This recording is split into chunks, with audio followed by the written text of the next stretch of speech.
Hi friends, நான் தீபிகா. எனக்கு தற்போது வயது 32. நான் பார்க்க அழகாக இருப்பேன். நான் சென்னையில் பிறந்து வளர்ந்தவள். அதனால் நான் எப்பவும் என் உடைக்கும் அழகுக்கும் முக்கியத்துவம் கொடுப்பேன். நான் கல்லூரி படிக்கும் போதே டிக்டாக் இருந்தபோது நான் டிக்டாக் வீடியோ செய்து போடுவேன். அப்போது என்னிடம் கமெண்டில் உங்களை பிடிச்சிருக்கு, கல்யாணம் பண்ணிக்கலாமா, காதல் பண்ணலாமா என்று பல பேர் கேட்டிருக்கிறார்கள். முதலில் எனக்கு ஒரு மாதிரி இருந்தாலும் போக போக பழகி கொண்டேன்.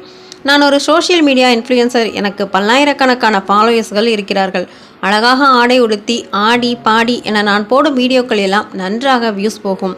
அதை முன்னிறுத்தியே இப்போது பிராண்ட் ப்ரொமோஷன், சின்ன சின்ன ஈவெண்ட்களுக்கு அழைக்கப்படுவது என வருமானமும் பார்த்து வருகிறேன். 1.5 வருடங்களுக்கு முன் என் நண்பரின் நண்பராக அறிமுகமானார். அவர் ஒரு பெரிய பிரைவேட் கம்பெனியில் நல்ல வேலையில் இருக்கிறார். உங்கள் ரீல்ஸுக்கு நான் ஃபேன் என்று பேச ஆரம்பித்த பழக்கம் ஒரு கட்டத்தில் நெருங்கிய நண்பர்களானோம். இந்த நிலையில் ஒரு நாள், நான் உங்களை விரும்புகிறேன், உங்களை திருமணம் செஞ்சு கொள்ள ஆசைப்படுகிறேன் என்றார். எனக்கும் அவரை பிடித்திருந்தது. அதற்கு முக்கிய காரணம் நான் உடுத்தும் உடை, நான் போடும் ரீல்ஸுக்கு என்று எல்லாத்தையும் ஊக்கப்படுத்தினார். அதனால் எனக்கும் பிடிச்சிருக்க சம்மதம் தெரிவித்தேன். அதன்பின் எங்கள் காதல் வளர்ந்தது.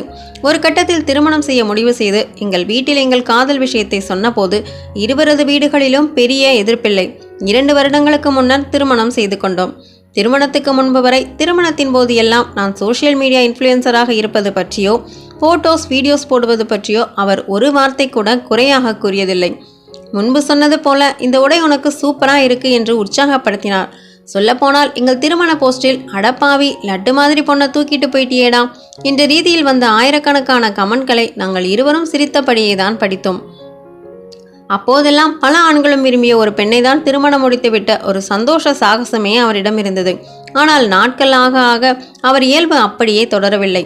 என் போஸ்டுகளுக்கு வழக்கமாக வரும் ஃபாலோயர்ஸின் கமெண்ட்டுகளை எல்லாம் படித்து சிலரை திட்டி சிலரை பிளாக் செய்ய சொல்லி என்று மாற ஆரம்பித்தார்.